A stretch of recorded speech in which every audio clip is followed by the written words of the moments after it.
The Denver Broncos have traded former first-round pick wide receiver Jerry Jeudy to the Cleveland Browns for a 5th and 6th round selection in this year's NFL Draft.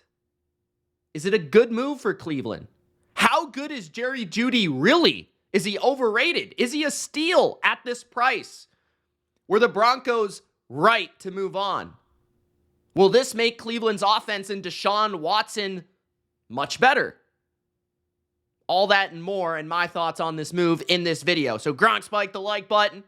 Don't forget to hop in the comments and let me know your reaction, your thoughts on this trade by the Browns and the Broncos. Jerry Jeudy for a 5th and 6th round selection in this year's draft. First, I did not see this coming. Not because I didn't see Jerry Jeudy being traded. Certainly that's been in the cards for, it feels like, 2 years.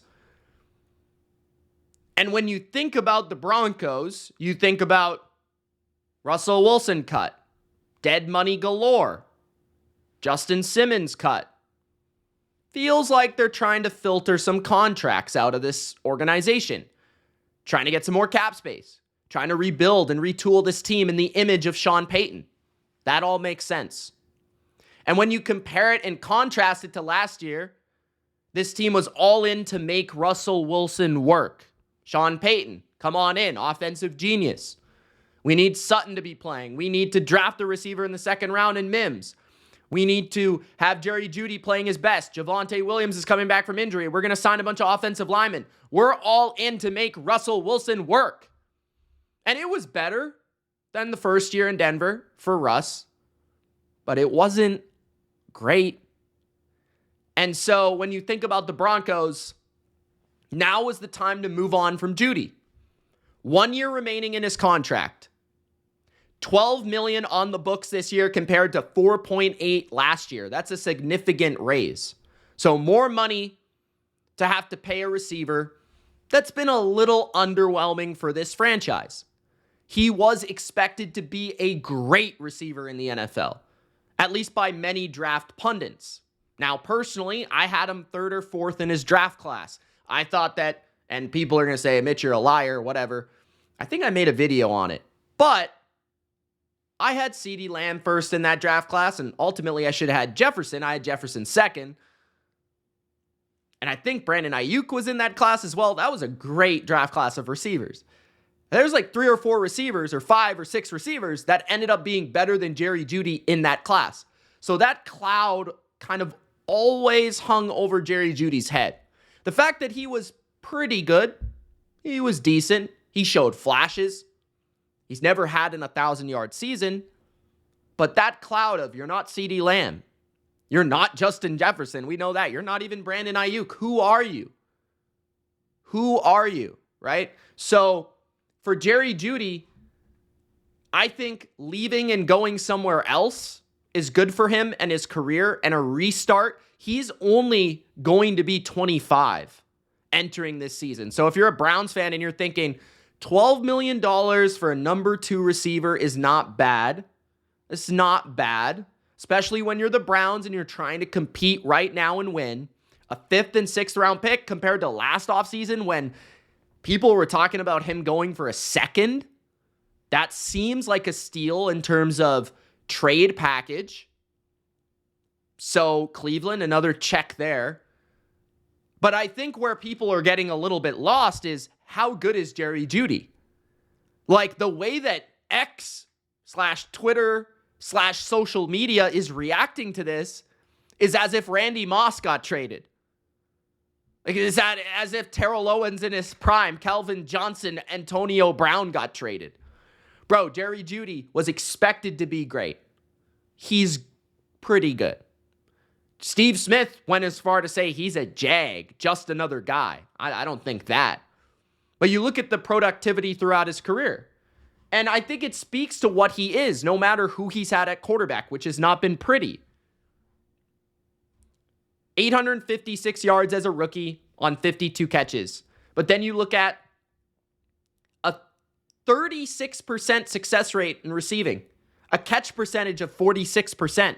It's extremely low. Second year, he only played 10 games, 38 catches, 467 yards, no touchdowns. He had 3 touchdowns through 2 seasons in his NFL career. 2022, he looked like he was ascending. He had the best season of his career. I even ranked him as a top 32 receiver in football near the end of that list. But he had 67 catches for 972 yards and 6 touchdowns in 15 games. That's a pretty good season, 64.8 yards per game.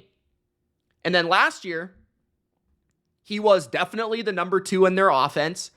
Courtland Sutton was far superior. And Sutton and Patrick at times have outplayed him during his tenure in Denver. But 758 yards, 54 catches, 2 touchdowns.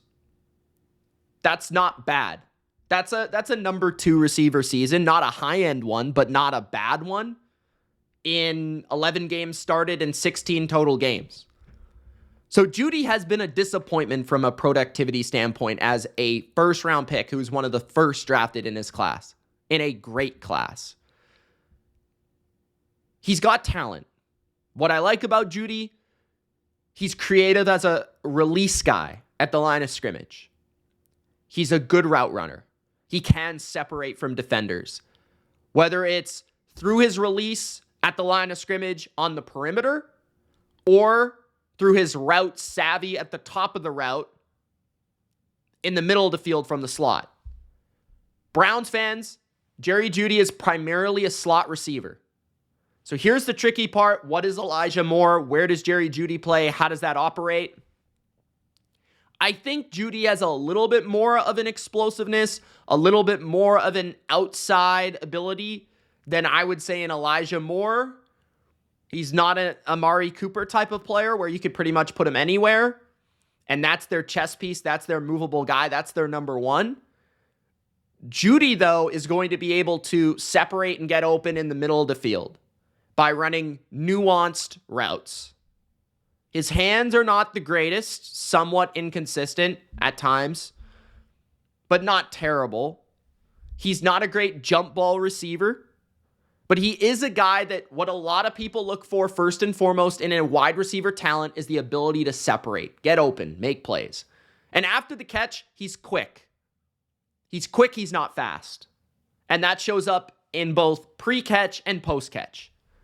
So Jeudy is a good receiver. He's talented. He hasn't always played to his peak. But as a number 2 to Amari Cooper, you could certainly do worse.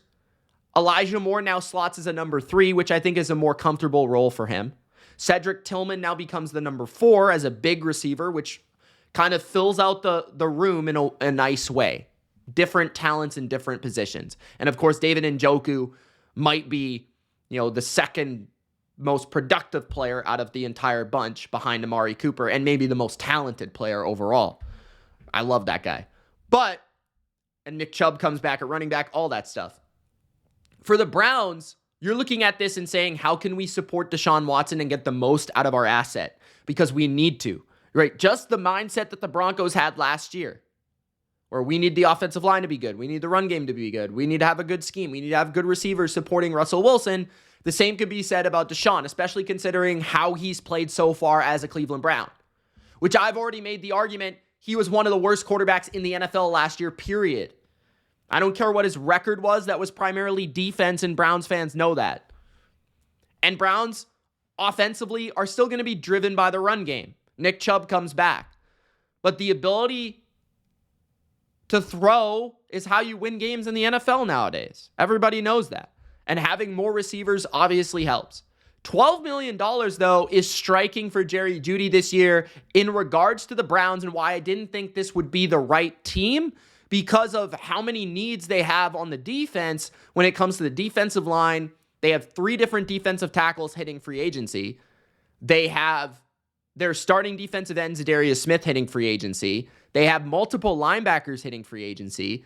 So while they don't have a ton of needs on offense, they just spent an asset and a bunch of money to help prop up that offense, help to elevate that offense, help to elevate that quarterback that you're supposedly paying to not have to elevate. He's supposed to elevate everybody else. And that's the problem with the Browns, is the fact that you're paying a quarterback that much money that's not any good that you have to make better with your supporting cast. The Chiefs just won a Super Bowl with one of the most lackluster receiving cores in the NFL because Mahomes could prop everybody up. The Bills looked like a contender because they have Josh Allen, not because of their receivers. So you just think about the situation the Browns are in, and it's a tough one because this is a talented roster, a talented team, and I understand the process. At the same time, I think Jeudy is a bit overrated by the public. There's a reason he went for a 5th and a 6th round pick, no matter what the contract is, no matter that you have to pay him long-term, all that stuff. No matter how good the draft class is. Okay, Brandon Ayuk's not going for a 5th and 6th round pick. Never mind Justin Jefferson. All right, so Jeudy is a fine, pretty good player. Just Another Guy might be going a little bit far, but he's a number 2 and not a high-end number 2. He's an average mid number 2. He could play outside a little bit. He's mostly a slot guy, pretty good after the catch, good route runner, but hasn't lived up to his first-round status. It's a good addition for the Browns. It's not a great addition. I think I'll be looking back at this trade and saying, I don't know if this necessarily worked out. If I had to project this long term, I think I'll be saying it's worth it. It's a 5th and 6th round pick. It's a 1-year deal. You can decide if you want to pay him or not this year. I totally get it by the Browns. It's a good deal for the Browns. But at the same time, I wonder, would that money have been better spent on a defensive end or a defensive tackle or a linebacker to potentially make your defense potent, right? So, I don't know. You could look at this a bunch of different ways. For the Broncos, I think they're definitely fine with this move. Like, Marvin Mims should be taking a step forward. I don't think they're going to trade Courtland Sutton. I think they love what they got out of him, and I think they should. They definitely need a lot of help at the skill positions. Tim Patrick, maybe he'll be healthy this year. I loved that guy when he was playing once upon a time, but it's been a while. Javonte Williams is still the back. They've got P. Ryan there. Sean Payton's going to have to bring in some guys that he likes maybe through the draft. We will see. But this team is clearly rebuilding. And I think most of their money will probably be spent because their offensive line's in fairly good condition. I think most of their money will be spent on the defense probably this offseason. And then the draft will probably be focused on young, developing offensive talent, potentially, maybe even a quarterback. So we will find out. But I think this is an interesting move. I think this makes the Browns a bit better. Not drastically. It doesn't change my opinion very much. But I'm also wondering how they complement this move that they've made on offense, because their offense, like, they were the only team in the NFL that didn't have a free agent on offense going into free agency. So, at least in terms of starters. So, how do they complement that with the additions they make on defense? How does that hurt or help their situation? How does that help Deshaun Watson? Because at the end of the day, this is about getting the most out of Deshaun Watson, who has been putrid as of late. So let me know your thoughts in the comment section below. Jeudy is now a Cleveland Brown. It's Mitch. Thanks for watching. More free agency stuff coming soon. Peace.